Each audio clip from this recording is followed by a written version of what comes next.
विश्व का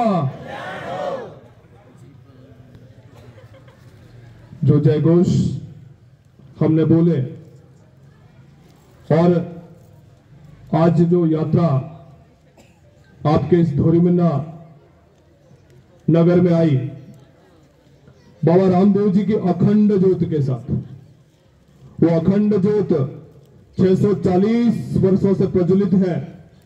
उस पवित्र ज्योत यानी कि अग्नि स्वरूप हम कोई भी संकल्प लेते हैं तो अग्नि को साक्षी मान कर लेते हैं। चाहे हमारा विवाह संस्कार हो, चाहे मनुष्य की पूरे जीवन के बाद जो अंतिम यात्रा होती है उसमें भी अग्नि को साक्षी माना जाता है। उस पवित्र अग्नि ज्योत हमारे यहां पर आई है। केवल यात्रा निकालने का उद्देश्य इतना नहीं कि हाँ यात्राएं आई, बढ़िया संगीत चला, रथ आया, स्वागत हो गया और यात्रा पूरी हो गई। यात्रा का हेतु है, महाराज जी ने आपको बताया अभी पूर्व में, डॉक्टर साहब ने बताया, ये सामाजिक समरसता का विषय, ये केवल बोलने का विषय नहीं है, ये भाषण का विषय नहीं है। आज वर्षों से हमारे साधु संतों ने, सन्यासियों ने इस विषय के ऊपर बोलते आ रहे हैं और उनके जीवन में यह विषय आया। मैं आज के दिन, आज 22 जनवरी का दिन है, स्वामी विवेकानंद जी की जयंती, उनको भी वंदन करते हुए स्वामी विवेकानंद जी युवाओं के लिए युवा दिवस के रूप में आज स्वामी विवेकानंद जी को दिवस मनाते हैं हम। उठो जागो, लक्ष्य की प्राप्ति तक मत रुको। जब तक लक्ष्य प्राप्त नहीं कर ले तब तक हमको रुकना नहीं, यानी कि हिंदू समाज को तब तक रुकना नहीं है।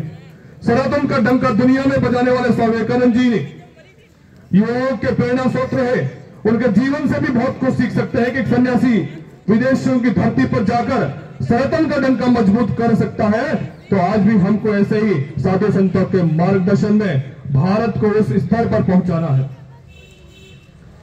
लेकिन बंधुओं, आपने बोला धर्म की जय हो, जय तो हमने कर ली, और धर्म का नाश का भी आपने बोला, विश्व का कल्याण का भी हमने बोला। धर्म की जय कब होगी? जब सनातन मजबूत होगा, और सनातन मजबूत कब होगा? जब मेरा समाज मजबूत होगा। आज समाज को आवश्यकता है, आपको पता है कि किस तरह की आज स्थितियां हैं। आज जाति जाति के बीच में भेद है, मनुष्य मनुष्य के बीच भेद करते हैं। हम बात तो विश्व के कल्याण की करते हैं, लेकिन कहीं न कहीं वो द्वंद्व बीच में आ गया है। हम बोलते हैं वसुधैव कुटुंबकम, पूरी दुनिया को हमारा क्या मानते हैं? परिवार मानते हैं। सर्वे भवन्तु सुखिनः, सबके कल्याण की कामना करते हैं। हम केवल ऐसा नहीं बोलते केवल हिंदू सुखी रहे, या मैं ही सुखी रहूं, या धोरीमन्ना के निवासी सुखी रहे, या मैं ही सुखी हूं, ऐसा नहीं बोलते। हम क्या बोलते हैं? सर्वे भवन्तु सुखिनः। लेकिन जो गांव के बाहर मेरा मोहन राम मेघवाल बैठा है, कोई दलित भाई बैठा है, उसके साथ मेरा आत्मीयता का संबंध है क्या? उसके सुख दुख में मैं सहभागी हूं क्या? ये बंधुओं विचार करना। प्रभु राम जी का मंदिर बन गया अयोध्या में, उसकी प्राण प्रतिष्ठा का 1 वर्ष पूरा हो गया, और कल हमने प्रतिष्ठा द्वादशी के रूप में 1 वर्ष का उत्सव भी मनाया। भगवान राम ने सबरी के झूठे बेर खाए, क्या उस सबरी का मेरे गांव के मंदिर के अंदर प्रवेश है क्या? निषाद राज का सिंहासन राम जी के पास में लगता था, क्या उन निषाद का आज प्रवेश मेरे गांव में मंदिर में है क्या?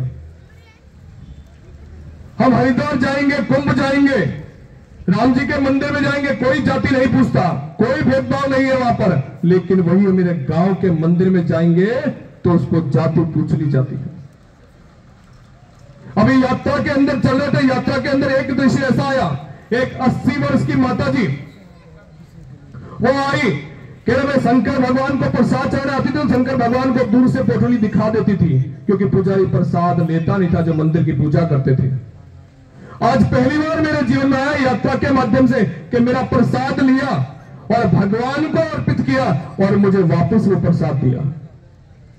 तो ये यात्रा का भाव यही है कि सामाजिक समरसता के साथ बाबा रामदेव जी ने जो काम किया, हम रामदेव जी को तो बहुत मानते हैं, उसके भंडारे करते हैं, उसकी पैदल यात्रा में भी जाते हैं, रामदेव जी के दर्शन करने भी जाते हैं, लेकिन जो रामदेव जी ने किया वो हम नहीं करते। रामदेव जी ने छोटी छोटी सभाएं की, दलितों के बीच में जाकर बैठे, जम्मा जागरण किया, डालीबाई को बहन बनाया, और वही डालीबाई उनसे पूर्व समाधि ली कि मेरी समाधि रामदेव जी से पहले मिलनी चाहिए। तो हमको वो काम करना जो भगवान ने किया, कुछ नया काम नहीं करना, वही काम करना जो भगवान राम जी ने किया, वही काम करना जो बाबा रामदेव जी ने किया।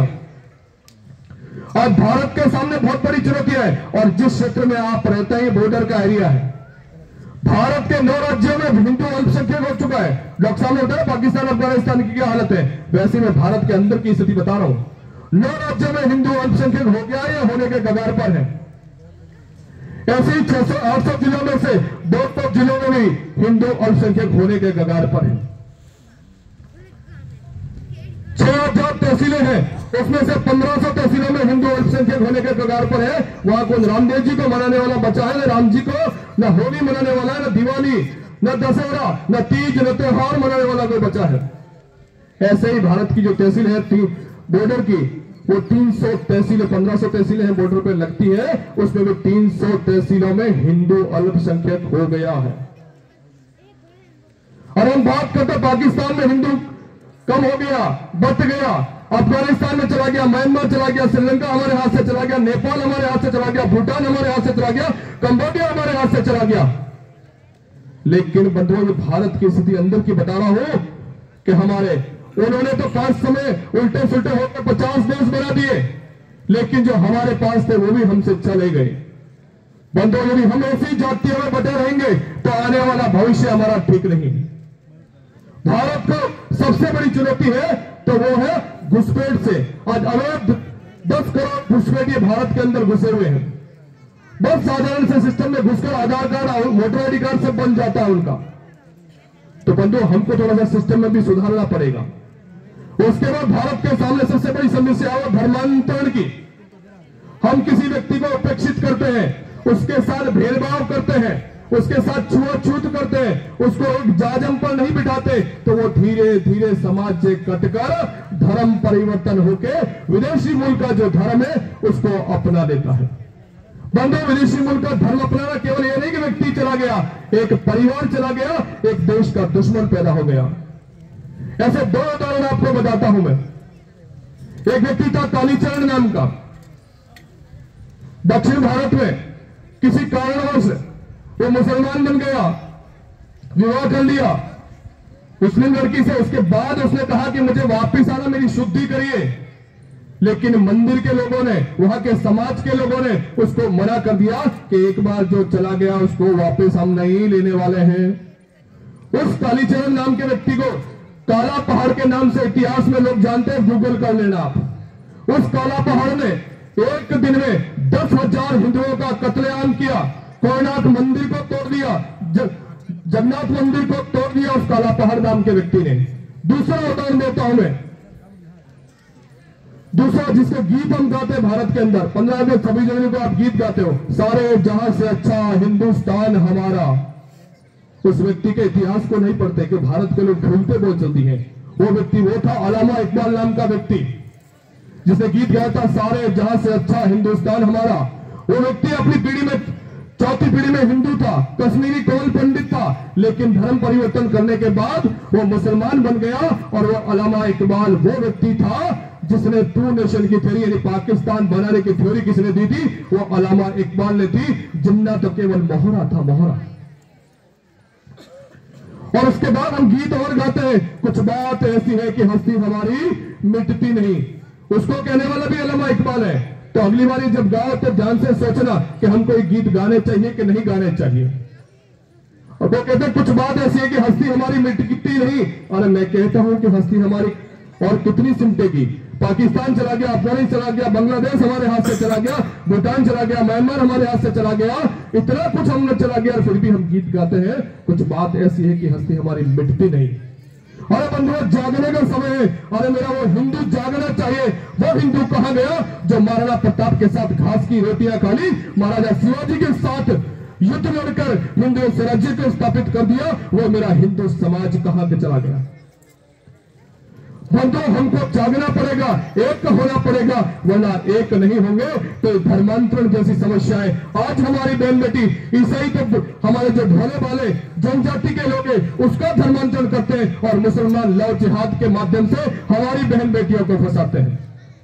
आज गौ हत्या जैसे काम होते, लव जिहाद जैसे काम होते, यदि हम नहीं चाहते, हमको लगता है कि वो तो वहां हो रहा है। अरे वो यहां नहीं हो रहा है, भारत के अंदर हो रहा है। आज पश्चिम बंगाल की स्थिति देख लीजिए, 2024 में पूरे साल हिंदुओं ने वहां संघर्ष में बिताया है, भारत का ये हिस्सा है।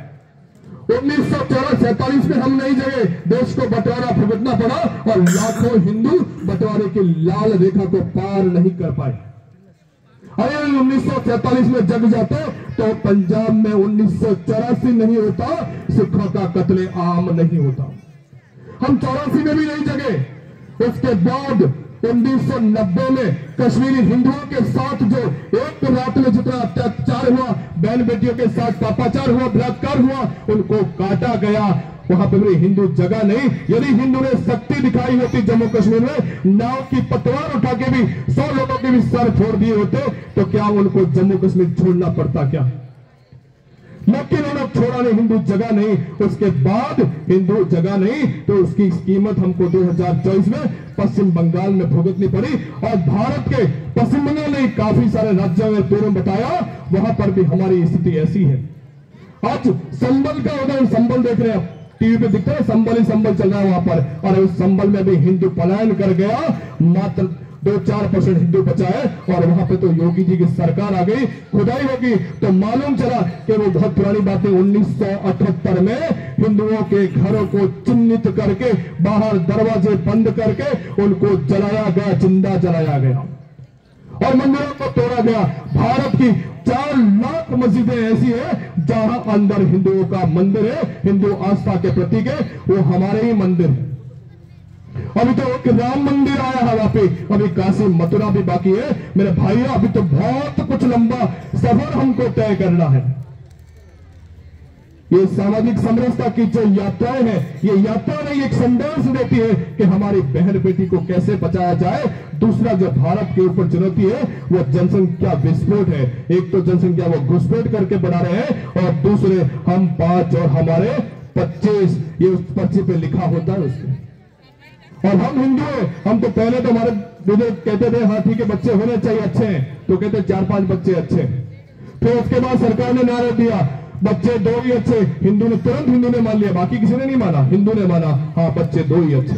हम तो उसके आगे बढ़ गए, शेर का बच्चा एक ही, हाँ जोर से बोला, क्या बोला आपने? शेर का बच्चा एक ही, हाँ वो शेर का बच्चा यहां से बोलोगे ना पुलिया तक दौड़ के जाना तो वो दौड़ नहीं पाएगा। और उसको भी हमने तो लड्डू गोपाल बना दिया। शहरों में तो स्थिति और भी खराब है, गांव में तो फिर भी आपके यहाँ ठीक होगी स्थिति। मैं शहरों का उदाहरण बताता हूँ। वो शेर का बच्चे को कैसा बना दिया, उसको लड्डू गोपाल बना दिया। सुबह उसको बच्चे को 3-4 साल का होता है, उसको मोबाइल देते पकड़ाते हैं सुबह 6 महीने से, उसके बाद 2-3 साल मोबाइल में पढ़ता है। उसके बाद जब बच्चा तुरंत बढ़िया इंग्लिश मीडियम स्कूल ढूंढते हैं बढ़िया। माता बहने भी ध्यान से सुनना इस बात को, कुछ के बच्चे शहरों में पढ़ते होंगे तो लड्डू गोपाल की नहलाते ना, बाल्टी में नहला के लड्डू गोपाल को तुरंत बिठा देते हैं। वैसे ही उस एक बच्चे को लड्डू गोपाल की तरह नहलाते हैं, तुलाते हैं, उसको बिठा देते हैं। फिर तुरंत बस का ड्राइवर आता है, कंडक्टर हॉर्न बजाता है, बस में उसको लड्डू गोपाल को उठाकर उस बच्चे को तुरंत बस के कंडक्टर को दे देते हैं। और कंडक्टर उठा के उस बच्चे को स्कूल की जो बाईजी होती है गेट पे जाता है, हॉर्न बजाता है, स्कूल की बाईजी को दे देता है। और बाईजी उठाकर उस लड्डू गोपाल को क्लास में कुर्सी में बिठा देती है और वो सीखता है जॉनी जॉनी यस पापा।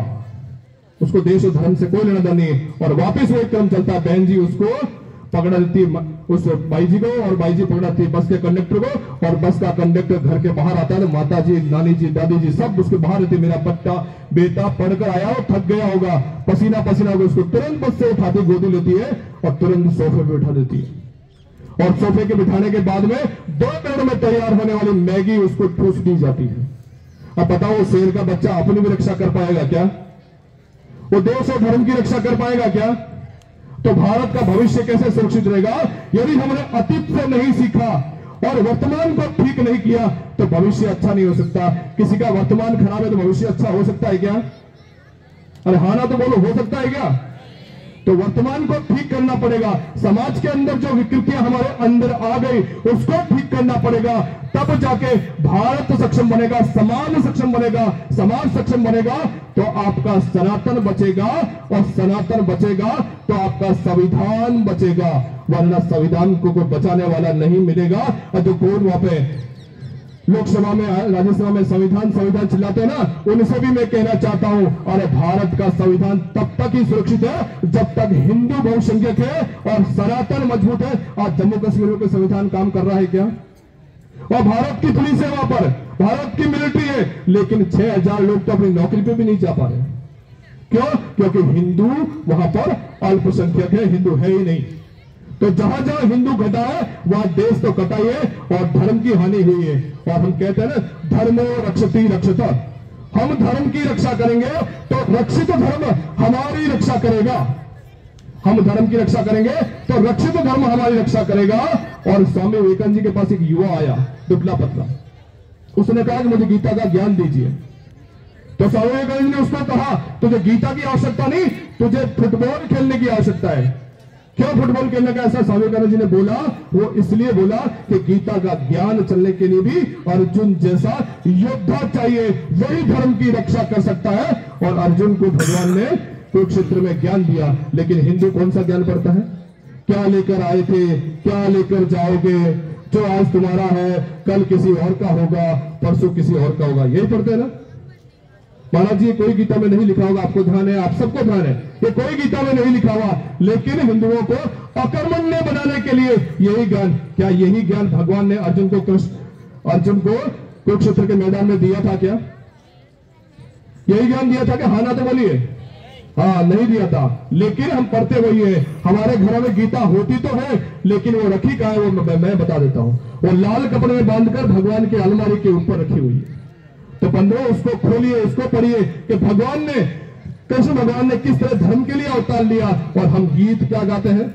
माता बहने गीत गाती है, श्याम चूड़ी बेचने आयो बंजारे का रूप धरकर। कृष्ण भगवान के लिए क्या गीत गाते हैं? श्याम चूड़ी बेचने आयो बंजारे का रूप धरकर। और भगवान क्या चूड़ी बेचने के लिए अवतार लिया कि ताकि इस धरती पर, और सुदर्शन चक्रधारी भगवान कुरुक्षेत्र के मैदान में अर्जुन को ज्ञान दे रहे हैं। और वो सुदर्शन चक्रधारी अधर्म के लिए, जब जब धर्म की हानि होगी, अधर्म का नाश करने के लिए भगवान कृष्ण का अवतार लिया। लेकिन हिंदू क्या गीत गाता है? हमको थोड़ा सा ध्यान का, आज हिंदुओं ने, हम नहीं, हमारे धर्म का जो बेड़ा गर्क कर रखा है वो हमने ही कर रखा है। तो बंधुओं, हमको थोड़ा सा जागना होगा, बंधुत्व का भाव रखना होगा। जो भगवान ने किया वही काम हमको करना होगा। हमारे समाज को समृद्ध बनाना होगा। और दुनिया भी कब हम किसकी पूजा करती है? जब समाज संगठित होता है, देश मजबूत होता है। नेतृत्व किसके हाथ में होता है? वीरता के हाथ में। जो वीर होगा वही नेतृत्व करेगा। और वीर कब होगा? जब समाज संगठित होगा, हिंदू वीर होगा, तभी वो समाज आगे प्रगति करेगा, देश और राष्ट्र की रक्षा कर पाएगा। तब जाके भारत को विश्व गुरु पुणे बनाना है तो हमको समृद्ध समाज की आवश्यकता है, हमको संगठित होने की आवश्यकता है। तब जाके इस सामाजिक समरसताओं की यात्राओं का जो महत्व है ना, वो पूरा होने वाला है। केवल विश्व हिंदू परिषद की जिम्मेदारी नहीं है, केवल संघ परिवार की जिम्मेदारी नहीं है। संघ, साधु संत सब लगे हैं बरसों से, लेकिन ये हम सबको लगना पड़ेगा, हम सबकी जिम्मेदारी है। और मैंने कहा ना, इस पवित्र अग्नि को साक्षी मानकर आज हमको संकल्प लेना है कि मैं मेरे घर जाऊंगा तो मैं ऐसा कोई भेदभाव नहीं करूंगा। और माताओं बहनों से भी आग्रह है कि घर में ऐसी कोई बहन आती है ना, काम करने के लिए रखते हैं, तो उसको मेरे चारपाई पे बैठने के लिए भी बोलिए कि हाँ, ये मेरा घर है, तेरा प्रवेश, या इस चारपाई में बैठ सकती है, जल पी सकती है, चाय पी सकती है। ये संकल्प लेंगे तो हिंदू समाज मजबूत होगा, उसके अंदर अपनत्व का भाव होगा। क्या हम संकल्प ले सकते हैं कि 4 लोगों को, 4 दलित लोगों को मैं मेरे परिवार का मित्र बनाऊंगा? और उसके साथ साथ कुछ शुद्धिकरण का भी काम करना पड़ेगा, मुसलमान और ईसाइयों का शुद्धिकरण भी करना पड़ेगा। वो भी हमको संकल्प लेना है कि हाँ, उनको भी मैं संकल्प लूंगा कि उनका भी शुद्धि करूंगा और उनको भी हिंदू धर्म में वापस लाने का काम हम सब मिलकर करेंगे। क्योंकि मैं और मेरा व्यापार में तो मैं लगा ही रहता हूं, हाँ लगना चाहिए। आपका बच्चे को डॉक्टर बनाइए, इंजीनियर बनाइए, लेकिन उसको बताइए धर्म और समाज भी मेरी जिम्मेदारी है। साधु संतों के माध्यम से हम ऐसी यात्राएं निकालते रहेंगे और हम सब मिलकर यदि प्रयास करेंगे तो हिंदू संगठित होगा, एक रहेंगे तो सेफ रहेंगे। इसके साथ मैं मेरी बात को पूरा करता हूं और आप सबसे निवेदन करता हूं कि मेरे साथ बोलना है आपको। कैमरे वाले कहां गए? हाँ, वीडियो बनाना भी अच्छा से इनका सबका। दोनों हाथों की मुठ्ठियां खोल के बोलना। मैं करूंगा जात पात की करो विदाई, आपको बोलना हिंदू हिंदू हम सब भाई। जात पात की करो विदाई। भाई दोनों हाथों की मुठ्ठियां, दोनों हाथ सबके पास है ना? हाँ, चेक कर लो। हाँ, बोलना जात पात की करो विदाई, जात पात की करो विदाई, जात पात की करो विदाई, जात पात की करो विदाई। ये सिर्फ आपने बोला है, इसको भी हमने संकल्प बनाया जो आज यहाँ पर बोला बाबा रामदेव जी के सामने, इसको जीवन में उतारना, तब जाके हमारा ये उद्घोष लगाया वो सार्थक होगा। और रामदेव जी भी देख रहे हो, सब ध्यान रखना आप सब लोग। जय श्री राम।